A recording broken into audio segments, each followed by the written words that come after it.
저는 오늘 이제 예수님의 비유 설교를 시작하려고 합니다. 앞으로 25번 정도, 예수님의 비유는 이제 학자에 따라 좀 다른데 어떤 분들은 한 50번 된다고 말을 하시는 분들도 있고요. 어떤 분들은 한 28번에서 35번 정도 된다고 말하는 분들도 있는데 저는 25번 정도 예수님의 비유에 대해서 2월달, 3월달은 주일과 금요일날, 그리고 4월 이후에는 이제 금요 예배에 하려고 합니다. 예수님의 비유, 영어로는 parabol입니다. 그래서 이게 헬라어에서 온 단어인데요, 파라, 즉 옆에라는 뜻이고요. 그 다음에 볼레 하면은 가지런히 두다 혹은 던지다예요.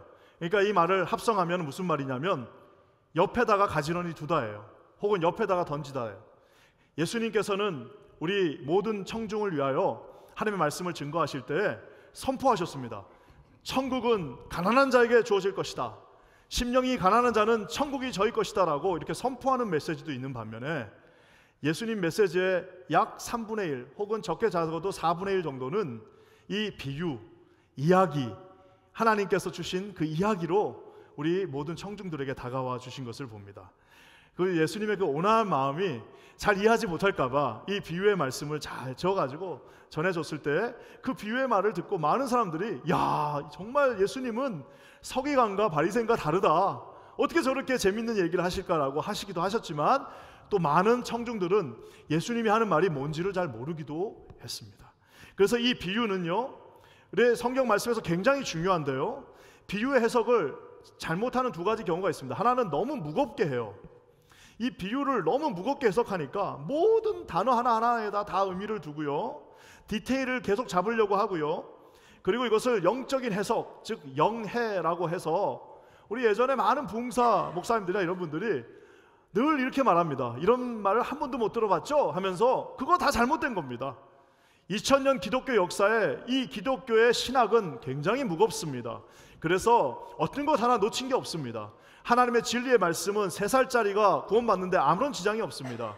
3살짜리가 구원받는데 아무런 지장이 없는 것이 가장 쉽게 증거되어진 하나님의 말씀, 모두에게 다 오픈되어져 있습니다. 그래서 이것을 너무 막 디테일하게 하나하나 다 해석하면 거기에도 문제가 있고요. 또 한 가지, 너무 가볍게 여기는 분들이 있습니다. 이거 뭐 이솝우화 아닌가, 그냥 예수님이 지어낸 얘기 아니냐라고 얘기하는데요, 그렇지 않습니다. 모든 예수님의 비유에는 더 미닝, 한 가지의 주님이 정말 증거하시고 싶었던 한 가지 딱 포인트가 있습니다. 그래서 그 포인트 아닌 자질구레한 것들은 좀 접어야 되고요, 한 가지 그 미닝을 찾는 것이 굉장히 중요한데요, 그래서 예수님은 이 비유를 전하실 때 반드시 자기의 의도를 가지고 내가 이 말을 했을 때에 청중들이 이것을 알아줬으면 좋겠다라고 하는 그 한 가지가 있습니다. 그것을 찾는 것이 우리 이제 앞으로 25주간의 이야기입니다. 자, 근데 오늘 저는 첫날 비유로 이제 앞으로 마태복음과 누가복음을 중심으로 갈 텐데 저는 오늘 이 비유, 즉 달란트 비유를 오늘 선택했습니다. 달란트 비유, 마태복음에는 달란트 비유로, 누가복음에는 문화 비유로 나옵니다. 달란트와 문화 다 그 당시 화폐 단위입니다. 우리가 너무나도 잘 아는 이야기죠. 주인이 여행을 떠나면서 종들을 부릅니다. 이제 내가 여행 가는데 너한테 이 돈을 맡기고 갈 테니까 자, 잘해봐 하고 떠나는데요, 첫 번째 종은 열심히 일해갖고 많은 것을 남겼고, 두 번째 종도 열심히 일해가지고 많은 것을 남겼지만 세 번째 종은 그냥 그 돈을 마태복음에는 땅에 묻었다고, 누가복음에는 그냥 행크칩에다가 그냥 손수건에다 싸서 어딘가에다가 보관했다라고 얘기했습니다. 주인이 다시 돌아와서 결산할 때에 첫 번째, 두 번째 종은 축복하시고 세 번째 종은 좀 혼내신다. 그래서 이제 우리도 하나님이 맡겨주신 나의 재능과 달란트를 정말 최선을 다해서 잘 사용해서 많은 이윤을 남겨서 하나님께 영광 돌려야 된다라고 우리가 이 비유에 대해서 알고 있습니다. 하지만 우리 교회 안에서는 이렇게 돼 있지만 이 신학교 안에서는요, 이 비유가 얼마나 극단적으로 흐르고 있는지 모릅니다. 신학교에서 책들을 읽어보면요, 주석서를 읽어보면 두 가지로 극단적으로 나누어져서 이 비유를 해석합니다. 하나는 뭐냐면 둘 다 극단적이고 잘못됐습니다. 우리 어쩌면 복음주의 안에서 이 극단적으로 이것을 어떤 물질의 완성, 상급을 받는 것, 그리고 정말 뭔가 경쟁하는 것으로 착각하는 많은 해석들과 시도들이 있습니다. 하나님이 주신 달란트, 재능을 잘 사용해서 극대화된 이윤을 남기자, 물론 하나님의 영광이고 천국 복음을 위해서다. 열심히 노력해서 성공한 종은 착한 종이다. 그래서 우리는 이 정말 무한 경쟁의 자본주의 안에서 우리도 뛰어들어서 교회도 무조건 성공해야 되고, 교회도 무조건 커져야 되고, 교회도 무조건 남겨야 된다라고 말하게 됩니다. 이것은 그럴듯하게 보이지만 인간의 욕망을 충실하게 이렇게 채워주는 그런 해석일 수도 있습니다. 우리가 보면은 중국에 예전에 지하교회 가면은 모든 교회들은 다 이 눈으로 보면 다 실패한 교회입니다. 여러분, 우리 옛날 공산주의 치하에서 모든 이 눈으로, 만약에 이윤을 남기는 것으로 우리가 이것을 해석해 버리면 모든 그 당시에 가장 하나님 앞에 최선을 다했던 그 교회들은 다 실패한 교회요, 다 아무것도 남기지 못한 교인들입니다. 30년 동안 선교지에서 중동 땅에서 열심히 선교를 했는데 3명 4명 세례 준 선교사님들 계십니다. 그러면 이 눈으로, 이 이윤의 눈으로 바라보면 그 선교사님들은 다 실패자들입니다. 상급 중심의 해석이, 여러분, 우리가 하나님 나라에 갔는데 거기 가서도 경쟁하려고 합니다. 거기 가서도 하이라키를 만들어서 나는 여기서도 대단했지만 천국 가서도 나는 남보다 위에 있겠다라고 하는 그런 인간의 욕망이 여기에 투영되는 것들을 보게 됩니다. 두 번째, 자유주의자들도 이것을 극단적으로 해석합니다. 한 문화를 숨긴 자가 오히려 잘했다라고 얘기해요. 이게 1000%, 이제 한 문화를 줬는데 10문화를 남겼잖아요. 그러면 1000%를 이윤을 남긴 대단한 사람입니다. 그 당시에 산업이 발달하고 3차 산업이 없었기 때문에 그렇게 1000%의 이윤을 남길 수 있는 방법은 하나밖에 없습니다. 그 고리대금인데요, 우리가 아는 것처럼 성경에서는 신명기 23장 말씀에 의해서 고리대금을 금하셨습니다. 고리대금은 나중에 칼빈 정도 시대까지 올 때까지, 중세까지 올 때까지 기독교인들이 손댈 수가 없었습니다. 그래서 많은 유대인들이 그 큰 비지굿으로 와갖고 부자가 돼서 중세 시대 나오는 모든 작품들의 문학 작품 속에서 이 유대인들을 막 공격하고 했던 이유들은 기독교인들은 이 고리대금을 못했기 때문입니다. 근데 마치 갑질하는 종 아래에서 내가 거기에 동조하지 않겠다고 그 땅의 문화를 심어버리고 이 달란트를 그냥 쌓아놓은 사람이 오히려 다른 사람이라고 말하고요, 초대교회에 위경이 있습니다. 성경 안에 들어오지 못하는 잘못된 이 경전 비스무리한 게 하나 있는데, 나사렛 복음이라는 게 있는데, 그 나사렛 복음에는 아예 많이 남긴 종은 책망받고요, 달란트를 숨긴 자, 감춘 자가 칭찬받는 장면이 나옵니다. 여러분, 이것은 그럴듯하게 보이고, 야, 대단히 인간적이다. 그래, 맞아. 갑질 저 주인한테 우리가 대항해서 파업을 해서라도 이런 것들 끊어야 된다라고 얘기하는 게 얼마나 멋있습니까? 그렇지만 여러분, 이거는 하나님께서 주신 이 비유의 의도, intention, the meaning을 완전히 왜곡하는 겁니다. 주님은 칭찬하셨습니다. 많이 남긴 종들에게 칭찬하셨습니다. 그 이유가 뭔지 여러분, 이것을 한번 우리가 살펴봐야 됩니다. 배경을 잘 살피고, 다른 방법 없습니다. 그냥 하나님이 주신 말씀에 우리가 충실하게 그 말씀을 해석하면 왜 하나님이 남긴 종을 축복하셨는지, 왜 하나님이 아무것도 남기지 않고 그대로 땅속에 묻어놓은 종을 뭐라고 했는지를 우리가 알 수 있습니다. 저는 오늘 이 어떤 딴 데 안 가고 이 말씀만 보면서 한번 봤으면 좋겠는데, 그것은 두 가지 이유가 이곳에 있습니다. 첫 번째는 뭐냐? 하나님 앞에 정말 끝없이 충성한, 끝까지 충성했기 때문입니다. 제가 이것을 설명하려면요, 먼저 요 당시 배경을 좀 설명해야 됩니다. 우리가 잘 아는 그 당시 예수님께서 태어나서 막 대화하고 이런 당시는 로마의 식민지 시대입니다. 예수님이 태어날 때 왕이 누구였어요? 헤롯 대왕이라고 하는 아주 나쁜 왕이었습니다. 헤롯 대왕이요, 얼마나 나쁜 왕이냐면은 예수님 태어날 때 모든 2살 이하의 아이들을 다 죽이라고 했잖아요. 그래서 아이들을 죽이고, 아이들을 싫어하는 건 다 마귀입니다. 아이들을 싫어하는 건 마귀인데, 이 헤롯 대왕이 마귀의 대괴수였습니다. 근데 이 헤롯 대왕이 예수님 태어나기 약 40년 전에 어떻게 왕이 되느냐? 식민지 치하였기 때문에 자기가 원한다고 왕이 되는 게 아닙니다. 로마까지 가서 거기서 허락을 받아야지, 그리고 거기서 책봉이 돼야지 왕이 되는 겁니다. 이제 그 아들이 죽을 때가 되니까 그 아들 아켈레오에게 왕위를 넘기려고 하는데, 사람들이 그 사람 아켈레오를 좋아하지 않습니다. 왜 좋아하지 않냐면, 이 요세푸스라고 하는 유대인 이 역사가의 기록에 의하면 이 아켈레오가 세상에 자기 마음에 안 든다고 유대인 3,000명을 성전에서 죽여요. 그러니까 얼마나 나쁜 왕이 아켈라오입니까? 이 아켈라오가 왕이 되려고 다시 로마에 간다는 소리를 들으니까 이스라엘 백성들이 사신을 보내가지고 제발 저 사람 왕시키면 안 된다 라고 얘기할 정도로 그 아켈레오를 왕이 되는 것을 막으려고 했습니다. 그래서 우리가 성경을 읽다 보면 굉장히 헷갈리는, 그래서 아켈레오가 왕이 되지 못하고 돌아올 때에 어떤 직위를 가지고 왔느냐, 그것이 바로 분봉왕이에요. 분봉왕이 뭐냐, 전체 왕이 못 되고 분할해서 조그만 거 하나 왕이 된 거, 45% 혹은 25% 받아서 왕이 된 것이 분봉왕입니다. 얼마나 고약했는지 갔다 와서 막 자기가 뭐라고 그럴까요, 막 복수를 합니다. 보복을 하니까 예수님께서도 원래는 예수님의 주거지는 갈릴리였습니다. 예수님의 부모가 갈릴리로 가려고 했는데 얼마나 그 아켈레오가 무서우면은 나사렛으로 도망갔던 이유가 바로 이 아켈레오 왕, 분봉왕 때문입니다. 그래서 예수님께서 이 이야기를 하실 때에는요, 우리 유대인의 모든 사람들은 이 스토리를 다 알고 있습니다.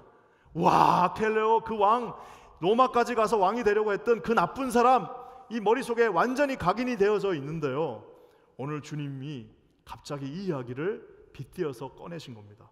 그래서 이제 이 스토리를 알고 이 이야기를 다시 읽으면요, 이해가 달라집니다. 우리 11절과 12절 말씀 같이 한번 읽어보도록 하겠습니다. 시작. 그들이 이 말씀을 듣고 있을 때에 비유를 더하여 말씀하시니 이는 자기가 예루살렘에 가까이 오셨고 그들은 하나님의 나라가 당장에 나타날 줄로 생각함이더라. 이스라엘 백성들이 이제 예수님께서 예루살렘 성으로 입성한다 생각하니까 뭐라고 생각하는 겁니까? 자기들이 봐왔던 왕이라고 생각합니다. 드디어 저 사람이 왕이 되는구나. 우리를 당장, 저기 세 번째 줄에 당장이 중요합니다. 하나님의 나라가 당장 임하는구나. 당장 나에게 메시아가 오시는구나. 당장 나에게 승리하게 해주시겠구나. 나를 당장 부자로 만들어주겠구나. 나를 당장 성공시켜 주겠구나. 내가 당장 모든 문제가 해결되겠구나. 지금 당장 우리가 로마의 압제로부터 이제 자유함을 얻겠구나라고 그들이 자기 스스로 생각했습니다. 하지만 예수님은 지금 우리가 아는 것처럼 예루살렘에 가시는 이유는 당장 왕이 되어서 이 모든 것들을 통치하러 가시는 것이 아니라 십자가를 지시러 지금 가고 계십니다. 이번에 이 말은 뭐냐면은, 많은 사람들은 왕이 되어서, 내가 그 왕이 되어서 왕의 힘으로 내가 하나님의 나라를 이루겠다고 하는 사람들이 얼마나 많은지 모릅니다. 달란트로 구원받지 않습니다.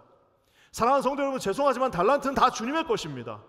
우리는 이 땅에서 달란트를 아무리 수백 가지를 쌓았다 할지라도 그 달란트로 당장 구원받는 것이 아니라 하나님은 단순하게 우리에게 그 달란트를 사용하라고만 하셨습니다. 철저하게 무력해 보이는 십자가만이 우리의 구원입니다. 당장 주님께서 주신 이 시간에 십자가의 능력을 통하여서 무기력하고 힘이 없고 불쌍한 죄인들을 구원하시는 그 능력은 우리가 무슨 엄청난 일을 해가지고 구원받는 게 아닙니다. 사랑하는 성도 여러분, 이것이 기독교를 어떻게 보면 너무나도 약하게 만듭니다. 우리 중에 몸이 약한 사람이 있습니다. 우리 중에 아무것도 안 가진 사람이 있어요. 태어날 때부터 가난하게 태어나가지고 아무것도 드릴 것도 없는 사람들도 있고, 태어날 때부터 못나게 태어나가지고 아무것도 하나님 앞에 드릴 수 없는 사람들도 있습니다. 하나님은 그 사람이 얼마나 많은 것을 남겼는가를 보는 것이 아니라 오늘 하나님의 말씀 가운데 얼마나 끝까지 충성하는가를 보고 있는 것입니다. 왜냐하면 이 달란트는, 하나님의 관심에는 딴 것이 있습니다. 당장 이들이 하나님이 이제 왕이 되는구나, 야, 내가 원하는 그 왕이 되어서 이 달란트를 나한테 더 주겠구나라고 생각하는데, 여러분 그렇지 않습니다. 주님은 십자가를 진다라고 얘기하십니다. 그랬더니 그 제자들이 이제는 뭐라고 합니까? 14절 말씀 우리 한번 읽겠습니다. 14절입니다. 시작. 그런데 그 백성이 그를 미워하여 사자를 뒤로 보내어 이르되 우리는 이 사람이 우리의 왕됨을 원하지 아니하나이다 하였더라. 아까 아켈라오가 왕이 되려고 했더니 유대인들이 사자를 보냈다고 하는 그 말 저기 그대로 있습니다. 하나는 요세푸스 그 역사가가 쓴 책에 있고, 하나는 이제 성경에 있는 것입니다. 백성이 그를 미워했다라고 얘기하고 있습니다. 여러분, 이것은 우리가 정말 많이 들은 이야기입니다. 하나님은 이 땅에 섬김을 받으러 오지 않았습니다. 미움받으러 오셨습니다. 십자가에 못 박아 버렸습니다. 헤롯을 싫어했던 것이 연상되듯 이제 이들은 왕이 미워지기 시작합니다. 왜냐하면 그가 당장 우리에게 그 힘을 주지 않기 때문입니다. 마치 주님이 입성하실 때 호산나 호산나 다윗의 왕이여, 왕이시로 오시는 그분이여 하면서 그 외쳤던 사람들이 불과 몇 시간 지난 후에 그를 십자가에 못 박아라, crucify him, 그를 꺾어버려라, 그를 옆구리를 찔러라라고 이야기했던 이유는, 여러분, 세상 사람들은 주님의 나라에 관심이 없습니다. 그들의 유일한 관심은 자기가 헤롯 같은 왕이 되는 거예요. 주님은 끊임없이 세상이 자기를 미워할 것이라고 말했습니다. 그래서 나를 미워하는 그들은 너희들도 미워할 것인데 누구든지 나를 따르거든 자기 십자가를 지고 나를 따르라고 하신 그 말씀은 바로 거기에 있습니다. 레드카펫이 깔려있는 성공이 보장된 길을 나와 함께 걷자고 말씀하지 않으시고, 예수 그리스도의 십자가의 보혈을 밟고 십자가의 길을 믿는 그 자들은 그래서 십자가의 보혈을 밟고 또 다른 십자가를 지고 주님은 나를 따르라고 말하고 계십니다. 사랑하는 성도 여러분, 케일리 베일이라고 하는 이 비유의 유명한 교수님 한 분 계십니다. 미국 사람인데 중동에서 오랫동안 사역했습니다. 구소련 라트비아죠. 예전에 이제 구소련 라트비아에 가서 이제 작은 신학교에서 강의를 하는데 이제 소련이 공산권으로부터 벗어났을 때입니다. 그래가지고 이제 강의를 하는데 마침 이 교수가 갔던 그 시간이 어느 때냐면은 신입생 뽑을 때예요. 신입생을 뽑으니까 야, 이거 어떻게 신입생 뽑나? 우리 미국은 이렇게 공부 잘하는 사람, 학점 높은 사람, 또 이런 사람 뽑는데 어떻게 뽑을까 하고 이렇게 봤더니 이 라트비아 신학교에서 어떻게 뽑냐면은 제일 중요한 90점짜리 질문이 뭐냐면 당신은 언제 세례를 받았느냐예요. 아니, 당신이 무슨 세례를 받았느냐도 아니고 당신이 어떻게 세례를 받았는가도 아니고 제일 중요한 질문이 뭐냐면 당신은 언제 세례를 받았느냐예요. 그래가지고 이 교수님이 옆에서 지켜보다가 그 라트비아 교수에게 물었습니다. 아니, 왜 이 세례 받는 게 그 시간이 그렇게 중요합니까? 그랬더니 그 분이 하는 말이 뭐냐면 구소련 시절, 즉 고르바초프 이전에 구소련에서 세례를 받는다는 것은 그분의 말입니다. 목숨을 걸고 미래를 포기하면서까지 세례를 받은 것입니다. 그러니까 구소련 시절에 그 공산권 치하에서 세례를 받는다는 것은 목숨을 걸고 미래를 포기하면서 받아야 되는 것이 세례이기 때문에 만약에 그 사람이 구소련 시절에 세례를 받았다면 우리는 그 사람 그냥 합격입니다. 그렇지만 만약에 구소련 시절이 지난 다음에 세례를 받았다는 것은 이제 막 미국에 자본이 밀려 들어오고 미국의 선교사들이 막 밀려 들어왔어요. 그러면 여러분, 선교사님들이 오셔가지고 많은 물자루들 들고 와갖고 어디에서 처음에 나눠주겠습니까? 선교사님들이 어디를 통해서 나눠주겠어요? 교회를 통해서 나눠주지 않겠습니까? 그러면 여러분, 그때 목사가 된 사람은 또 다른 목적이 있을 수도 있다라는 말입니다. 그래서 이 라트비아의 그 작은 보잘것없는 신학교에서 우리에게 제일 중요한 것은 그가 언제 세례를 받았냐, 즉 목숨을 걸고 십자가를 지고 나는 내 미래를 포기하고 나는 하나님 앞에 내 모든 젊음을 드리겠다라고 세례를 받은 것인지, 아니면 그 이후에 떡고물, 베네핏, 이윤들이 떨어지는 그때 받은 것인지는 다르다라는 것입니다. 사랑하는 성도 여러분, 오늘 하나님 앞에 이 종들이 칭찬받았습니다. 왜냐하면 그들은 지금 이 왕이 돌아올지 안 돌아올지도 몰라요. 그들은 지금 이 왕이 돌아온다 할지라도 설사 사람들한테 매맞아 죽을 수도 있는 상황입니다. 인기가 없는 것은 고사하고 사람들이 그를 미워했다라고 얘기하고 있습니다. 심지어 거기 있지도 않은 그 왕이 떠나면서 한 말이에요. 지키지 않아도 됩니다. 그 문화를 보고 눈치가 빨랐던 그 종은 어떻게 했어요? 이거 상황 보니까 여차하면 이 명령 지켰다가는 자기까지 위험해질 수 있으니까 그래서 손수건에 둘둘 말아가지고 그냥 거기다가 방치했던 것입니다. 원래 교회도 어려워지면요, 제일 똑똑한 사람이 제일 먼저 떠납니다. 딱 상황 보고 야, 이거 기울어진다 싶으면은 제일 먼저 떠나는 사람들이 있습니다. 사랑하는 성도 여러분, 그래서 찬송가에도요, 우리가 정말 예전부터 사랑했던 찬송가 있잖아요. 십자가를 질 수 있나 주가 물어보실 때 죽기까지 따르오리. 누가 대답한 거예요? 목사 대답하였다라고 말하지 않습니다. 죽기까지 따르오리. 누가 대답했습니까? 성도 대답하였다. 그 성도는 누구예요? 오늘 내가 너에게 떠나면서 내가 돌아올지 안 돌아올지도 모르고 내가 너에게 명령한 이것을 너는 끝까지 지키고 이 문화를 가지고 일해라고 했을 때에 그거 앞으로 어떻게 될까 상관하지 않고 그 나올 것들을 바라보지 아니하고 왕으로 혹시라도 못 오실 수도 있지만 하나님 앞에 충성했던 그 자들이 했던 말입니다. 그 찬송가가 너무 아름답습니다. 우리의 심령 주의 것이니 주의 형상 만드소서. 그 마지막 구절이 어떻게 됩니까? 주 인도 따라 살아갈 동안 마지막에 뭘 바치는 거예요? 그래서 사랑과 충성은 함께 바쳐지는 것입니다. 사랑하는 성도 여러분, 우리가 쫓아가는 예수님은 이 땅에 왕으로 오지 않으셨습니다. 주님의 길을 걷는 자들에게 무슨 왕권을 주신 게 아니라 네 십자가를 지고 너도 나를 따라오라라고 말씀하셨습니다. 우리 주님은 여러분 우리가 무슨 그 달란트 갖고 천국 가는 거 아닙니다. 그래서 오늘 제 제목이 달란트 시장은 주일학교에 맡기고 우리는 문화 전쟁에 들어가는 거예요. 문화 전쟁은 뭐냐면 죽을지 살지도 모르는 그 전쟁통 안에 우리가 예수 그리스도의 십자가의 그 로열티, 충성된 마음으로 주님이 명령하셨기 때문에 그거 들고 가서 끝까지 충성하는 것입니다. 오늘 주님은 더 명확하게 우리에게 말씀하십니다. 너희들이 문화를 가지고 뭘 할지를 말씀하시는데요, 이들이 열심히 일했던 이유는 이윤을 남기고 부자가 되려고 한 게 아닙니다.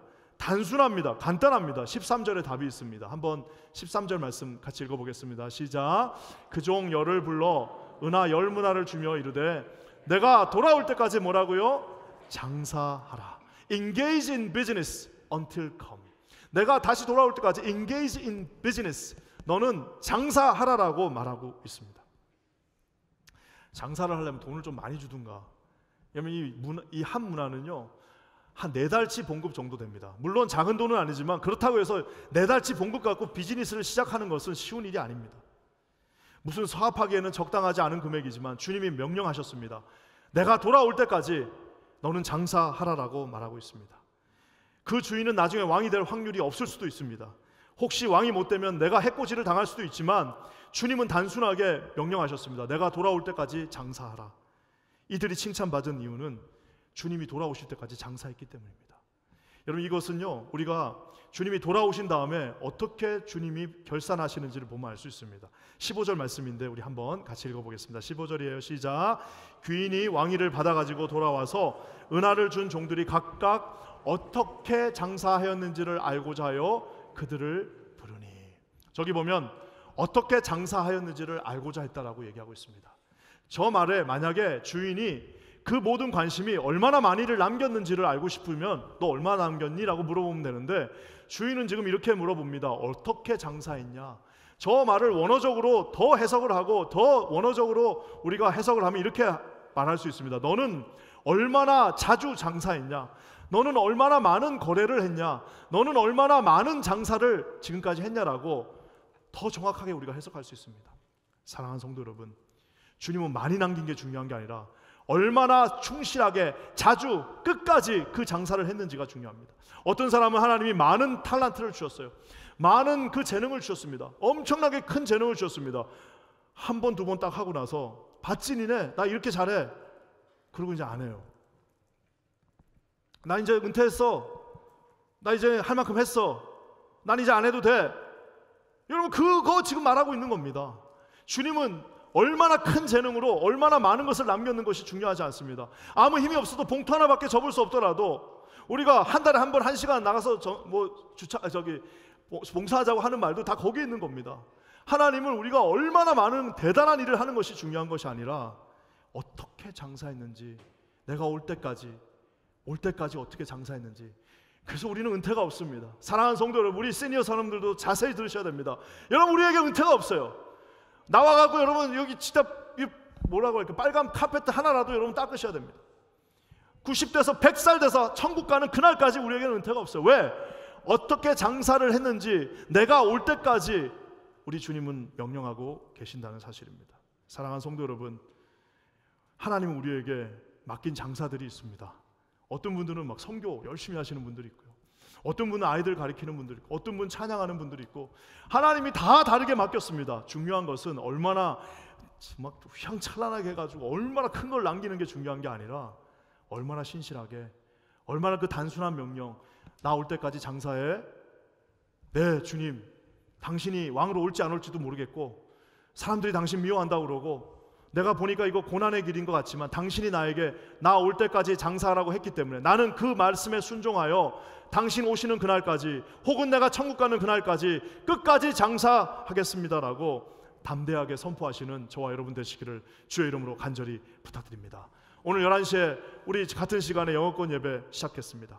제가 옆에서 유심히 지켜봤습니다. 어떻게 할까? 그냥 돈 다 대줄까 하다가 가만히 기다렸더니 자기들이 와서, 목사님 저희들이 헌금하고 저희들이 보니까 헌금이 좀 모자르니까 사람 쓸 돈이 없으니까 우리가 가서 일하겠습니다. 그라인더를 가지고 거기를 다 밀었어요.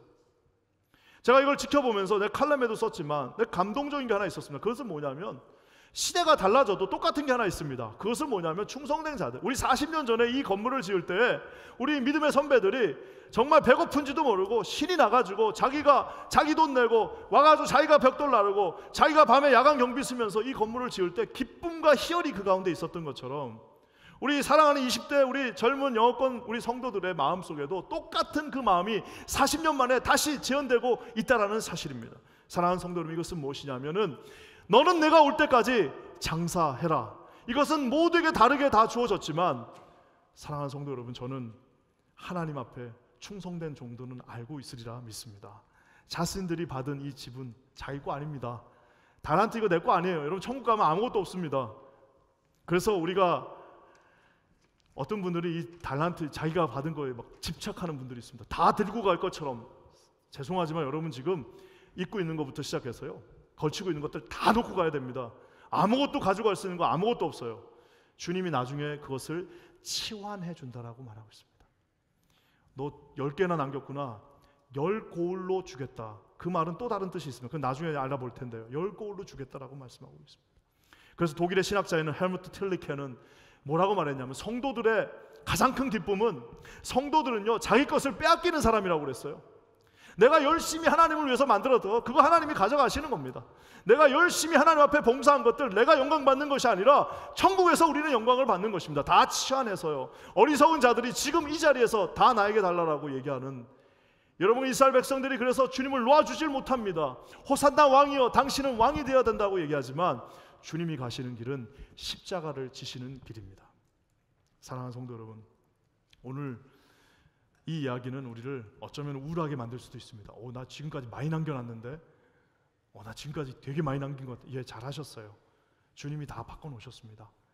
더 중요한 사실은 그가 올 때까지, 즉 우리가 그분에게 갈 때까지, 혹은 우리가 그분이 우리한테 올 때까지, 마라나타 주 예수 올 때까지 우리는 주님 앞에서 끝까지 장사하는 신실한 순종하는 종들이 되어야 한다는 사실입니다. 저는 우리 킨자님교회 모든 성도들이 부족하나 크나 작으나 하나님 앞에서 신실하게 당신 오시는 그날까지 서 계시는 거룩한 종들 되시기를 주님의 이름으로 간절히 부탁드립니다. 오늘 이 얘기가 마치면서요, 이 누가복음의 이 19장의 말씀이 맞춰지면서 이제 주님은 뭘 하십니까? 왕이 되려고 가나요? 야, 내가 너희들한테 지금까지 수고했으니까 달란트 나눠줄게.